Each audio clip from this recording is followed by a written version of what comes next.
Hey guys, welcome back to my YouTube channel. Today we're making some cream cheese crackers. And the way I discovered this recipe was because I bought some cream cheese and completely forgot about it in the fridge. So it was expiring really soon. And so I decided, you know what, I'm just gonna add a little bit of flour and butter, and these delicious crackers were the result of it. So let's get started. In a bowl, mix flour, a little bit of paprika or any other spices of your choice, and salt.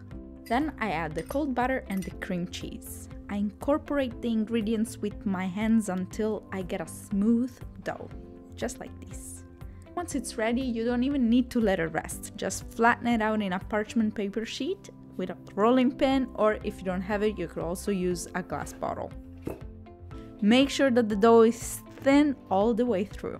Then simply cut it into squares, or whatever other shape you like. I separate the squares from one another and I make a couple of holes on each one with a toothpick, even if it would have been faster to use a fork, but in the moment I really didn't think of it. Oh well, it worked with the toothpick as well. Perfect. Now in a small bowl I mix a tablespoon of olive oil and a half a tablespoon of water. I brush the mixture on top of the crackers and I sprinkle some salt.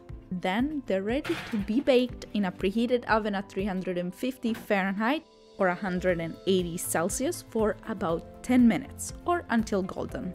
Once they're ready, let them cool down a little bit so that they get crunchy, and enjoy.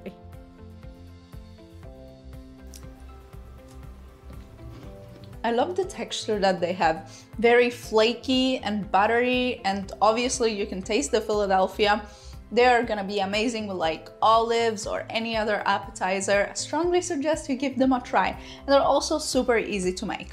Anyway, I hope you guys enjoyed this video. If you did, leave it a thumbs up. And also if you haven't subscribed yet, subscribe for new weekly recipes.